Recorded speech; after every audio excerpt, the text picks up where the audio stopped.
Gente, boa tarde. Matheus aqui, vocês já me conhecem. A gente tá chegando, né, no finalzinho desse período.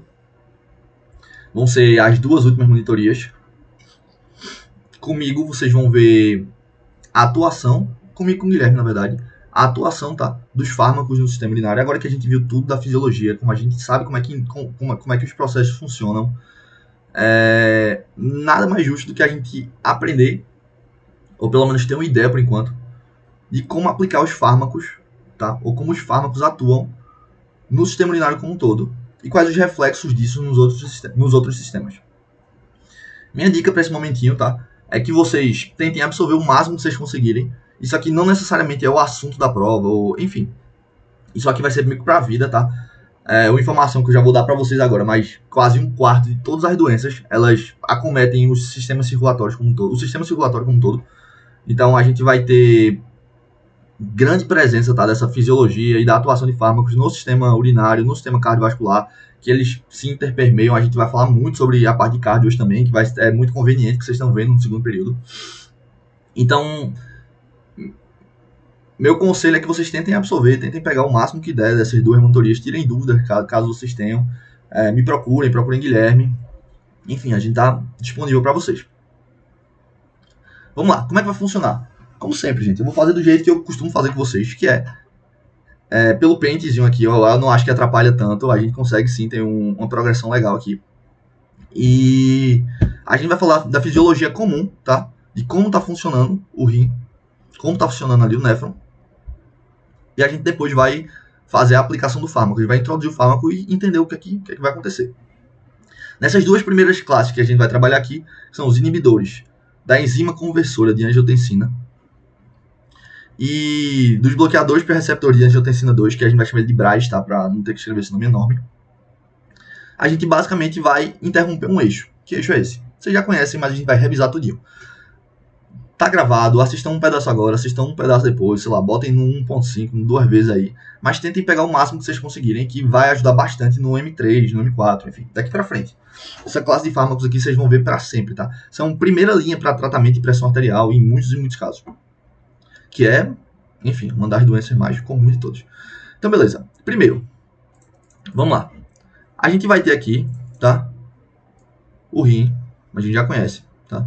No rim a gente vai ter um grupozinho de células, tá? Que vão estar presentes lá no néfron, que são as células justaglomerulares. Glomerulares. A gente já conhece essas células, são as células liberadoras de renina. Beleza? Deixa eu dar um zoomzinho aqui pra gente poder continuar. O que é que vai estimular a liberação de renina por essas células? Diminuição no fluxo sanguíneo renal. Beleza? Isso aqui é um estímulo. Isso é um estímulo para que a gente libere renina nessas células justaglomerulares. Tá? Tranquilo. Então, diminuição da perfusão sanguínea, diminuição da chegada de sangue. Essas células têm receptores específicos que vão aferir isso aqui e liberar a renina. O que é que a renina faz? A renina, ela vai pegar e vai clivar uma enzima hepática, tá? Que é o angiotensinogênio. Angiotensinogênio. Beleza? Então a gente vai ter o angiotensinogênio sendo clivado por uma enzima renal, que é a renina, e um cara que a gente já conhece também, que é a angiotensina. Que é a angiotensina? A1, ela não tem reflexos fisiológicos importantes pra gente agora. A gente não vai discutir esse cara, mas ele é um precursor daquele que a gente vai discutir, que é a angiotensina 2, que é o AT2, a gente já conhece. Como que esse AT2 é formado? Através de outra clivagem. A gente vai ter uma enzima chamada de ECA, que é a enzima conversora de angiotensina. A ECA, ela vai clivar esse angiotensina 1 e angiotensina 2, que vai dar origem a essa molécula ativa aqui. Como que esses caras, inibidores da ECA e bloqueadores de receptores para a angiotensina 2, como é que eles vão atuar? Basicamente, eles vão inibir esse eixo. Então, a gente vai ver como o eixo funciona. E depois da gente ver como o eixo funciona, a gente vai fazer a administração do fármaco e entender o que é que vai mudar. Primeiro, vamos lembrar das ações mais importantes dessa angiotensina 2. A angiotensina 2, isso é um vasoconstritor bem potente, tá? Então, ela tem uma ação lá na túnica média, dos vasos, que é aquela porção que tem a camada muscular lisa, tá? Então a gente vai ter aqui um vasozinho, sei lá, ó. E aqui a gente vai ter um receptorzinho. Esse receptor, ele vai se ligar, tá? A esse AT2 e vai causar vasoconstrição. A gente vai diminuir o tamanho do lúmen, diminuir o raio desse vaso. Então a gente vai ter aqui vasoconstrição mediado por receptor AT2. Tranquilo? Quais são os reflexos disso? Lembrando, a gente vai conversar muito, a gente vai dialogar muito com a parte de Fabel, com o nosso querido Fabel, com o cardio, a gente vai sempre vai estar relacionado. Se a gente diminui o raio, a gente vai aumentar a resistência. Se a gente aumenta a resistência, a gente vai aumentar a resistência vascular periférica como um todo. Então a gente vai ter aumento na resistência vascular periférica. A gente vai conversar mais sobre isso aqui ainda, tá? Aumento na resistência vascular periférica vai levar o quê? Aumento na pressão arterial. A gente já conhece todos esses termos aqui. Onde mais o AT2 está atuando? Importante, importantíssimo. Vai estar atuando lá naquela glândula que parece parece um ovinho, na hipófise, que parte na porção posterior da hipófise, tá? Então a T2 vai fazer com que a hipófise libere um hormônio chamado de ADH. A atuação do ADH, a gente também já conhece, mas a gente vai revisar essa parte de fisiologia de urinário para que a gente consiga entender, para que seja palpável a atuação desses fármacos, para que a gente não tenha que raciocinar, já esteja tudo na mente. Então, o ADH, ele é aquele cara que vai agir lá no ducto coletor, tá? A gente vai supor que isso aqui, essa parte aqui é a parte do lúmen, e aqui é o interstício. Então, lá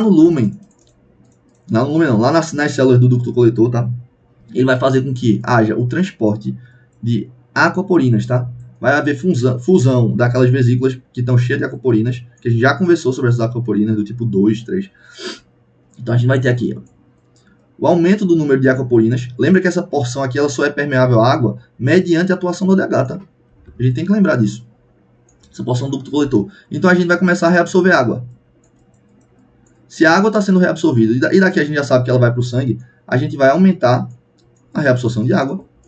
Aumento da reabsorção de água vai levar ao aumento do volume sanguíneo. Aumento do volume sanguíneo, aumento da pressão arterial. Um reflexo comum, né? Como a gente consegue ver aqui, ó, a gente tem aumento da pressão arterial por 2 vias do AT2. Terceiro ponto muito importante da gente destacar é o seguinte. A gente tem aqui, de novo, vou desenhar o rinzinho. O desenho sempre vai ser, sei lá, meio que ruim assim. E na parte de cima aqui do rim, a gente vai ter uma glândulazinha que a gente já conhece, que é a adrenal ou a suprarrenal. Tem a medulazinha e tem o córtex. A T2 vai atuar aqui no córtex da adrenal, tá? Uma zona chamada de zona glomerulosa. Vocês já viram lá na histologia. Essa zona glomerulosa ela é responsável pela liberação de um hormônio corticosteroide, que a gente já conhece, a aldosterona, tá? A gente já sabe, a gente já entende a atuação fisiológica da aldosterona no rim. A aldosterona vai atuar naquelas células principais que estão presentes ali no finalzinho do túbulo contorcido distal. E vai fazer o que vai acontecer, tá? Vai acontecer uma ação similar do ADH, mas é da seguinte forma. A gente vai ter aqui a parte luminal, a parte do lúmen, e aqui a parte do interstício. Beleza? ADH, lembra? ADH é um hormônio esteroidal. Ele vai lá no núcleo da célula, onde a gente vai ter, sei lá, o DNA. E ele vai ativar fatores de transcrição. Ativando esses fatores de transcrição, a gente vai ter a produção de novos canaizinhos dentro dessas vesículas que vão se fundir aqui. Só que esses canais não são aquaporinas, eles são canais de sódio.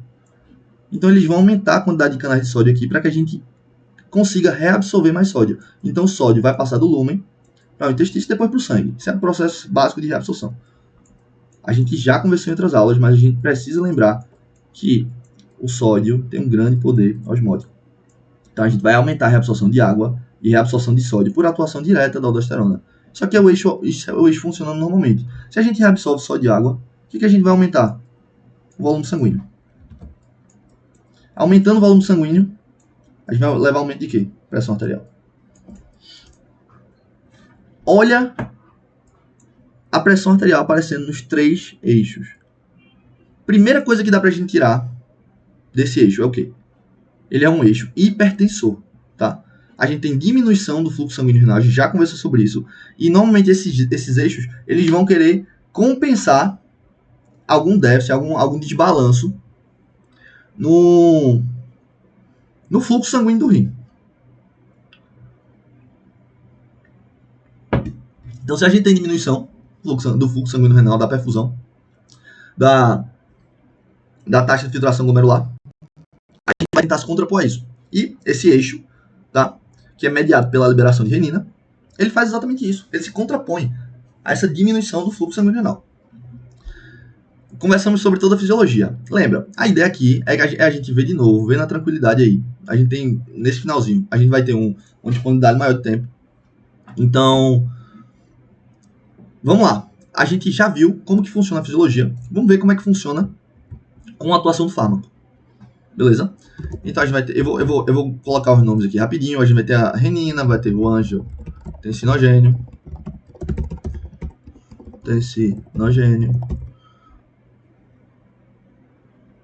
A gente vai ter a angiotensina, a T2. Isso aqui eu boto. Aqui embaixo, deixa eu ver se tem mais alguma coisa importante. Não. Beleza. A gente vai ter a renina. A gente vai ter o angiotensinogênio.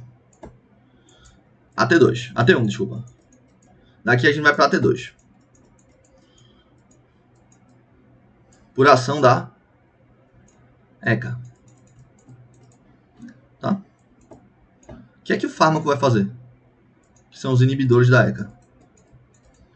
Impedir que isso aqui aconteça. Então a gente, antes, setinha preta é o antes.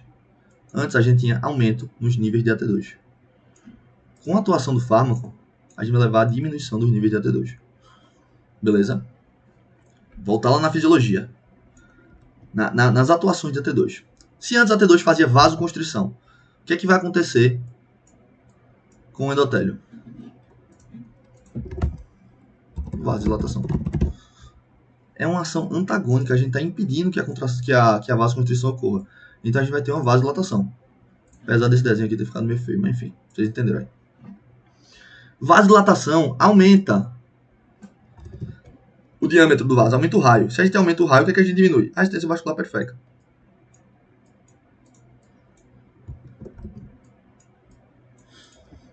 Diminuindo a resistência vascular periférica, diminuição da pressão arterial.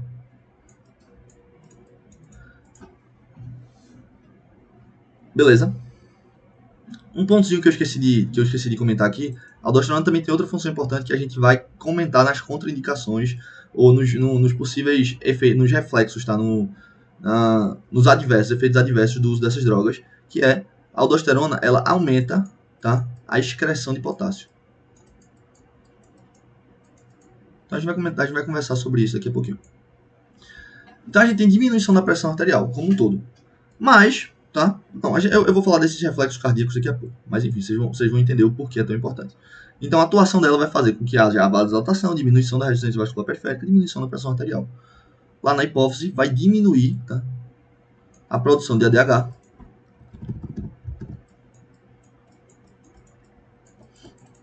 Diminuir a reabsorção de água. Diminuir o volume sanguíneo. Diminuir a pressão arterial. Com a aldosterona, o que vai acontecer com a aldosterona? A gente vai diminuir a produção de aldosterona, tá? Com essa atuação do AT2. Diminuindo a produção de aldosterona, a gente vai diminuir a ativação, tá? Ou a síntese daqueles canais de sódio. Então a gente vai diminuir a reabsorção de sódio, diminuir a reabsorção de água e diminuir a excreção de potássio. Tá aqui sempre a excreção. Isso aqui vai levar a diminuição do volume sanguíneo. Deixa eu pular para esse eixo aqui. Diminuição do volume sanguíneo. Diminuição da pressão arterial. a gente já consegue identificar no que é que esses fármacos são bons. Eles são muito bons em diminuir a pressão arterial como um todo. Por que isso é importante? A gente vai ver que eles são fármacos de primeira linha para tratação de hipertensões, mas, além disso, eles são fármacos cardioprotetores. Como assim cardioprotetores? Vamos lá. Nesses 3 casos específicos aqui, na atuação comum do AT2, a gente sempre vai voltar para a fisiologia normal, mas a partir do AT2 agora. A partir do AT2 a gente tem vasoconstrição, né? Vasoconstrição leva ao quê? Se a gente for falar naqueles parâmetros lá de cardio. Vasoconstrição leva a aumento da resistência vascular periférica. Aumento da resistência vascular periférica, sendo bem acadêmico agora, vai aumentar que parâmetro do coração? A pós-carga. Se a gente tem aumento da pós-carga, tá? Para vocês lembrarem direitinho, a pós-carga é a força, a força que se contrapõe à contração do ventrículo. A força que o ventrículo tem que fazer na sua contração para conseguir vencer esse peso do sistema circulatório como um todo sobre ele. Então a gente tem aumento na pós-carga. Isso aqui vai levar ao quê? Remodelamento cardíaco.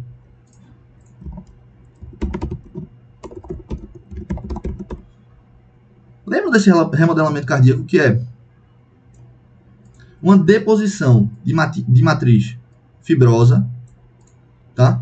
Então a gente vai perder as propriedades contráteis do ventrículo, por exemplo, que vai levar a uma insuficiência cardíaca depois de um tempo, por conta desse aumento da resistência vascular periférica. O que é que o fármaco vai fazer só nesse parâmetro aqui específico da vasoconstrição? Diminuir a vasoconstrição, diminuir a resistência vascular periférica, diminuir a pós-carga, diminuir o remodelamento cardíaco, deixar o coração mais saudável. Vocês conseguem ver que a atuação do fármaco, né, que é inibindo isso aqui, que é inibindo a T2, ou seja, o inibidor da ECA. Então, e os BRAs também, tá? Os BRAs, o mecanismo é o mesmo, eles vão simplesmente antagonizar a T2. Eles vão diminuir esse remodelamento cardíaco, que pode levar a uma insuficiência cardíaca. Nos outros parâmetros também tem esse tipo de influência, sim, pô. A T2, ele vai aumentar, tá? Na ação conjunta de aldosterona e ADH, aumentar a reabsorção de sódio e água. Isso vai levar a um aumento do volume sanguíneo. Como um todo. Aumento do volume sanguíneo, falando nesses parâmetros de pós-carga, vai ter aumento da pré-carga.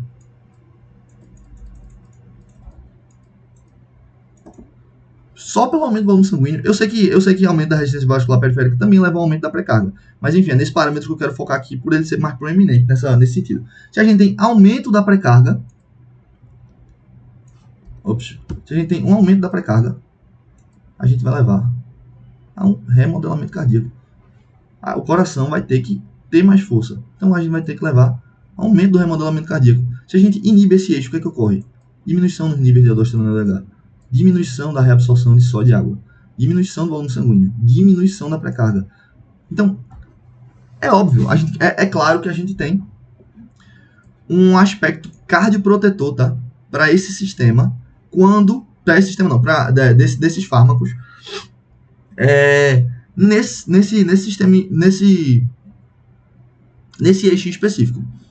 Eu vou citar o nome dos fármacos aqui, de alguns deles, tá?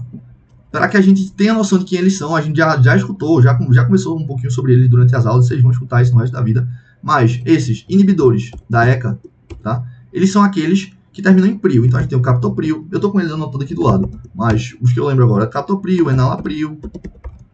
São 4, deixa eu dar uma olhada aqui. A gente tem o lisinopril e o benzapril. Todos esses com terminação pril são inibidores da ECA. Não é para decorar, não precisa decorar, mas a gente tem que escutar uma vez eles na vida. Eles não são nem conteúdo, tão relevante assim do ponto de vista do M2 e tal, mas vocês vão ver que vocês vão encontrar com ele de novo. Os BRAs, a gente vai ter os sartanas, né, que são o valsartana. A gente tem o losartana. E tem o candesartana, se eu não me engano. Candesartana, deixa eu ver se é isso. Então, gente, a gente tem esses caras com esse papel tanto na prevenção da hipertensão arterial, por por inibir um eixo que é hipertensor, quanto com um papel cardioprotetor. Então a gente vai conversar um pouquinho sobre as indicações deles agora, tá? E sobre algumas contraindicações. Primeiro, vamos começar com as indicações desses caras. Então a gente já tem aqui um ponto bem específico, que é a hipertensão arterial. E a gente vai revisar todos os pontos, tá? Apesar de eu ter acabado de falar, a gente vai revisar todos os pontos. Por que hipertensão arterial? Porque a gente vai ter diminuição. Não. Vamos começar sobre a fisiopatologia da hipertensão arterial. Na hipertensão arterial, a gente vai ter, no final das contas, tá? Depois do final do eixo inteiro ali, remodelamento cardíaco. Esse aumento do remodelamento cardíaco, ele vem como série de um monte de fatores. Mas quando a gente está falando especificamente desse eixo, a gente tem uma ação exacerbada da angiotensina 2. Angiotensina 2, a gente vai ter ADH, aldosterona e vasoconstrição. Vasoconstrição. Esses três caras vão aumentar pós-carga e pré-carga. Isso vai levar a um remodelamento cardíaco, tá? Que depois de um tempo vocês vão ver que pode levar a insuficiência cardíaca, tanto esquerda quanto direita. Beleza, então a gente tem uma indicação bem pertinente aqui, que é para hipertensão arterial. Esses caras são de primeira linha, tá? Para hipertensão arterial. Ressalvas a se fazer. Quando a gente tem pacientes afrodescendentes e idosos. Esses caras aqui, afrodescendentes e idosos, eles normalmente têm uma coisa chamada de hipertensão com baixa renina. E eles não se beneficiam tanto do tratamento com inibidores da ECA e com BRAS. Beleza? Então a gente tem aqui uma ressalva na hipertensão arterial para esse grupo aqui, para esse contingente, que não vão se beneficiar tanto com esses fármacos em específico. Vamos lá. Outra indicação boa. A gente vai ter aqui doenças coronarianas / pacientes que tenham tido infarto agudo do miocárdio recente / insuficiência cardíaca.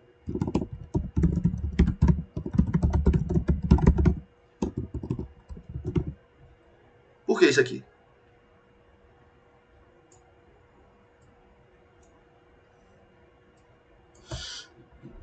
Saquem? A gente vai ter lá nas doenças coronarianas, quem acabou de ter um infarto agudo do miocárdio, em algumas insuficiências cardíacas, mas eu vou abordar ela de forma específica já, mas nesses dois casos específicos aqui, a gente vai ter um quadro de aumento do estresse do tecido cardíaco.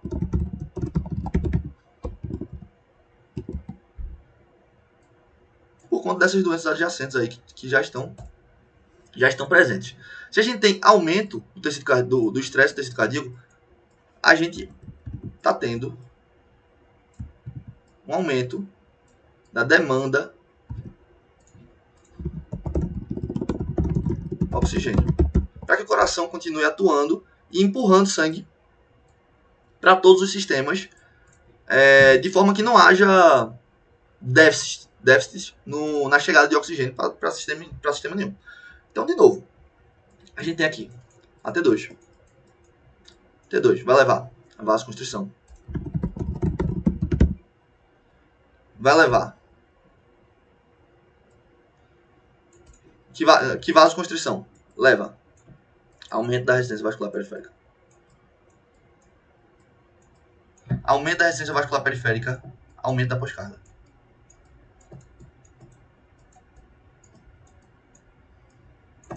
Gente, aumento da pós-carga faz com que o coração tenha que trabalhar mais para manter o oxigênio nos tecidos. Porque Normalmente, esse estresse no tecido cardíaco por doenças coronarianas, infarto agudo do miocárdio, insuficiência cardíaca, faz com que a gente tenha uma diminuição no débito cardíaco. Tá? O débito cardíaco ele vai ficar deficitário por conta dessas doenças aqui subjacentes. Então, o aumento na pós-carga vai levar, de novo, a um aumento na demanda de oxigênio, que é um fator correlacionado com o aumento do estresse cardíaco. Quanto maior o estresse, maior a demanda. Quanto maior a demanda, maior o estresse. Então, a gente tem aumento na demanda de oxigênio por aumento da pós-carga. Vai levar ao aumento do tecido cardíaco. Isso aqui vai levar, de novo, ao remodelamento cardíaco. Deixa eu escrever melhor.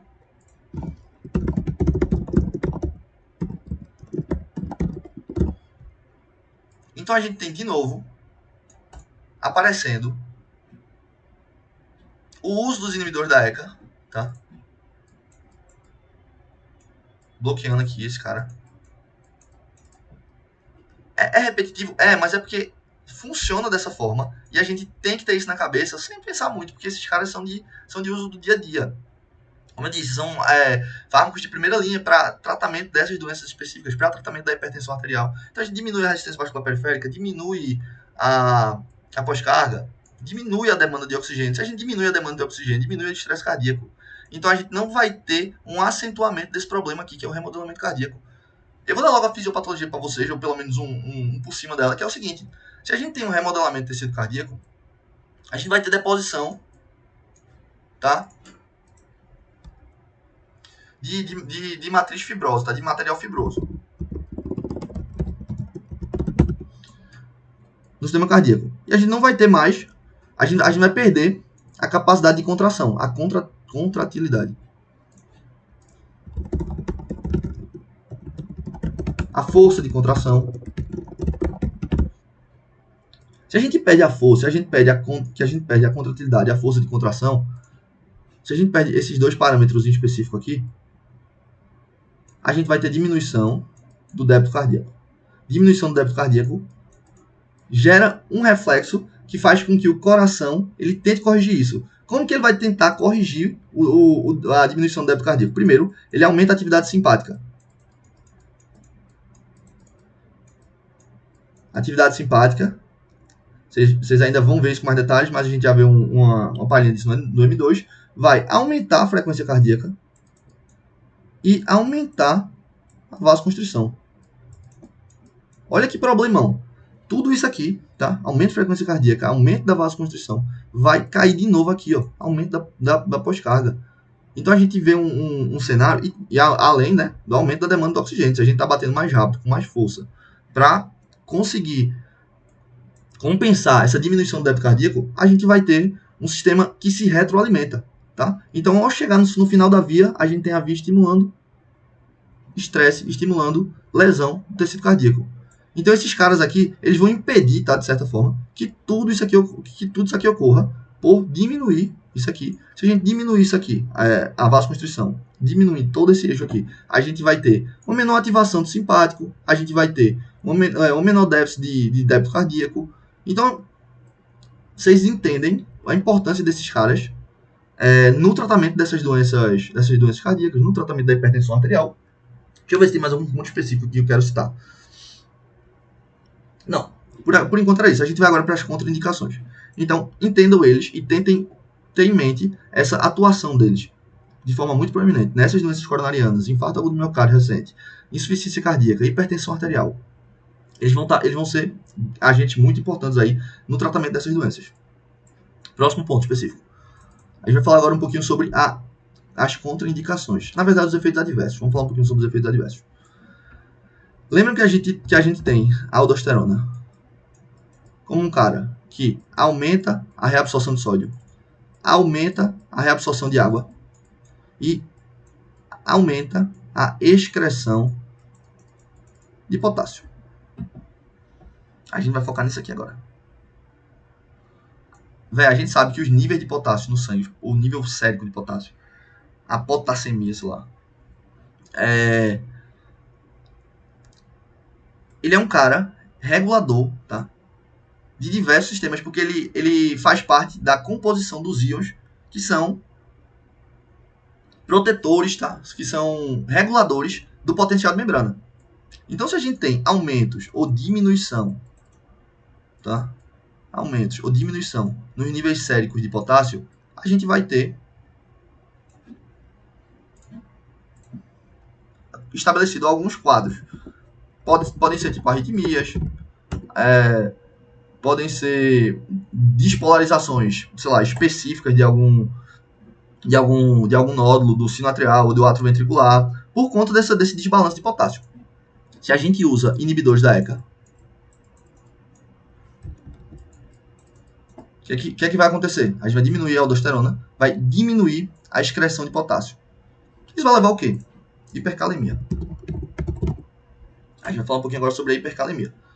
Hipercalemia é bem simples, tá? Tipo, pode levar a hipercalemia, pode levar a arritmias, mas um aspecto legal que eu queria comentar com vocês sobre a hipercalemia, fazendo uma relação com a parte de cardio que vocês acabaram de ver, é que a hipercalemia, ela é detectável no ECG. Galera que curtiu aí a parte de cardio, que gostou muito do ECG, vê que legal, naquela variaçãozinha V3, tá? Eu vou tentar desenhar aqui uma ondazinha, mas talvez não fique muito boa. Aí vai ter onda P, o complexo QRS, né? Então, na onda T, a gente vai ter uma onda T que o certo, né? Seria uma onda T aqui na variação V3. Só que com a presença de uma hipercalemia, a gente vai ter uma onda T assim, ó. E é bem característico, tá? Isso aqui indica hipercalemia. E a gente não precisa, e é um resultado instantâneo, a gente não precisa de um exame laboratorial. O nome desse diagnóstico em específico é onda T pontiaguda.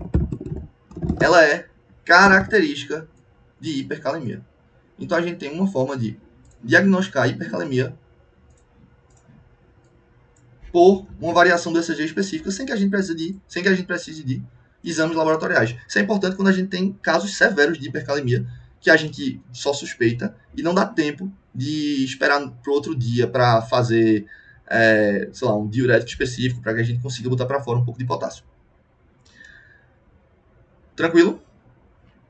Então a gente tem a hipercalemia como um dos efeitos adversos do uso crônico, tá? De inibidores da ECA.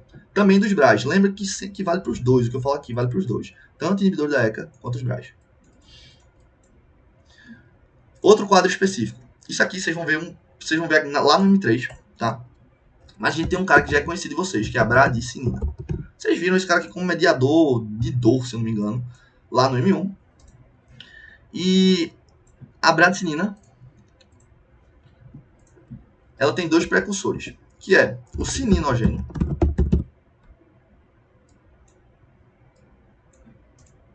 e a calidina. Gente, é um pouco mais complexo que isso, mas a gente vai se ater a esses parâmetros específicos. Quando vocês virem como que funciona de verdade, vocês vão ver que é um pouco mais complexo. A gente tem outros precursores aqui, tem outros caras regulando, mas isso aqui é um aspecto importante, está nas contraindicações, está nos efeitos adversos importantes dos inibidores da ECA e dos BRAs. Não, desculpa, esse parâmetro específico aqui é de inibidores da ECA. Por quê? Porque a ECA, enzima conversora de angiotensina, ela é um cara que inibe a formação de bradicinina. Vamos lá. A ECA, quando está ativada, ela inibe a formação de bradicinina. O que bradicinina faz? Um dos efeitos a gente lembra do M1. Mediador de dor, tá? É responsável pela dor, é um neurotransmissor da dor. Vai agir naqueles nociceptores, enfim. Outra ação específica da bradicinina, ela é broncoconstritora. Beleza? Tudo isso vai diminuir já quando eu arrumo aqui. Outra coisa específica, ela aumenta a permeabilidade vascular. E ela aumenta o fluxo sanguíneo.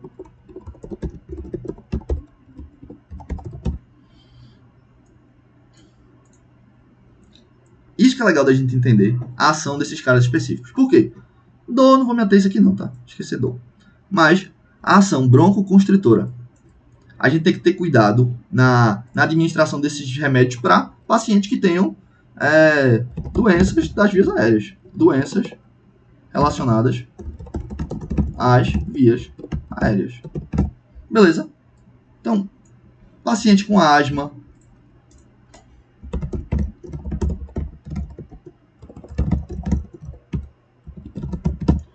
paciente com asma, paciente com, enfim, gente, com tuberculose, pacientes que tenham dificuldades respiratórias, eles têm que ter, a gente tem que ter um cuidado na administração desse tipo de fármaco para eles, porque a gente vai inibir o cara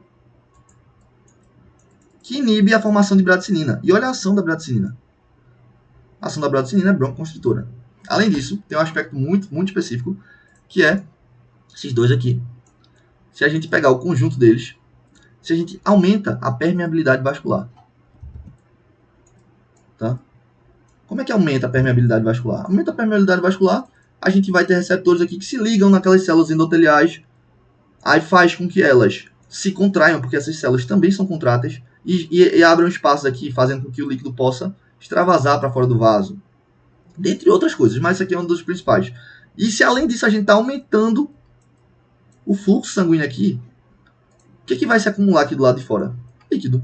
Se a gente tem acúmulo de líquido do lado de fora de vaso, a gente tem estabelecido um quadro de edema. E tem um edema bem específico, chamado de angioedema, que é mediado pela bradicinina. Então, o uso de inibidores da ECA ele é contraindicado em pacientes que já têm estabelecido quadro de angioedema. Inclusive, tem uma doença genética específica que é uma contraindicação para os inibidores da ECA, mas acho que eu não vou adentrar nela agora. Mas, enfim, angioedema é causado por, assim, nesse caso específico, por uso crônico de inibidores da ECA e pela formação exacerbada de bradicinina. Então a gente tem esse quadro aqui também estabelecido. Esses são os dois efeitos adversos mais comuns e com maior relevância clínica aí que eu podia citar para vocês.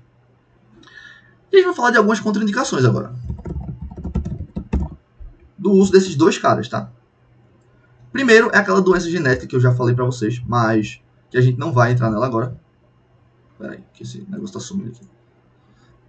Então, contraindicações. Ó, o uso na gravidez. Não é contraindicado, tá? O uso de inibidores da ECA na gravidez e dos BRAs, porque eles são teratogênicos. Eles fazem mal ao feto. A gente tem, além do uso na gravidez, a gente tem o uso com outros antihipertensivos.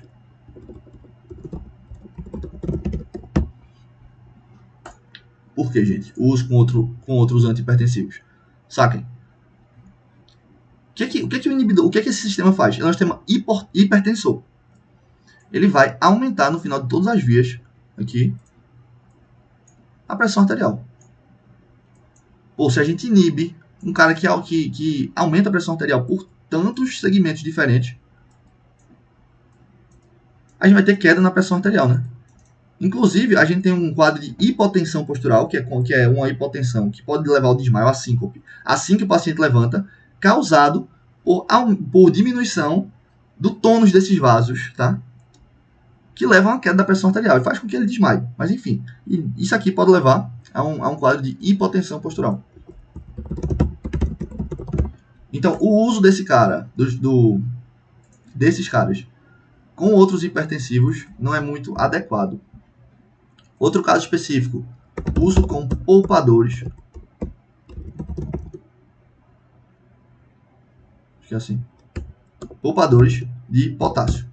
Se for com L, depois vocês corrigem. Mas enfim, o uso com poupadores de potássio é contraindicado por conta desse quadro de hipercalemia que a gente já citou. O uso com lítio, que é aquele remédio para bipolaridade, porque ele é um inibidor da excreção de lítio. Então essas são as contraindicações que eu consigo pensar agora, são as mais relevantes, tá? Do ponto de vista clínico. E a gente consegue, com, sei lá, esses 30, 40 minutinhos que a gente passou aqui, chegar e abordar basicamente todo o uso dos inibidores da ECA. A gente falei, 1/4 de todas as doenças, tá? 22% na verdade, mas quase 1/4, é causado por distúrbios circulatórios que vão acometer tanto o sistema cardiovascular quanto o sistema renal, sistema urinário. Então é importante que a gente tenha na cabeça a ação desses inibidores da ECA, e é importante que a gente veja isso agora, porque a gente acabou de ver tudo de fisiologia renal. Pô, quem tá com tudo isso aqui na cabeça, isso aqui é só uma revisãozinha, você só tá olhando, você não tá tendo nem que raciocinar, porque você já sabe a atuação desse AT2, você já sabe a atuação da ECA, você já sabe a atuação, você sabe onde ele atua, você sabe o que é que faz, quais são os reflexos. Então a gente só vai abordar aqui algumas particularidades, tá? E claro, a gente deu para vocês os nomes aqui, como eles funcionam, o que é que eles inibem. E para deixar bem claro só, inibidores da ECA vão inibir a ECA. E os BRAs, eles vão antagonizar, porque a gente não conversa muito sobre os BRAs, porque eles têm exatamente a mesma ação da ECA. Só inibem a via em cantos diferentes, então eles vão antagonizar a ação do T2. Ou seja, eles vão diminuir a ação desse cara aqui da mesma forma. Beleza? Então era isso que a gente tinha para conversar sobre esses dois. As próximas monitorias, tá? Vão ser de tiazídicos e poupadores de potássio. Tiazídicos vai ser comigo. Então, próximo vídeo aí a gente se encontra de novo. Valeu, rapaziada. Grande abraço aí, bons estudos.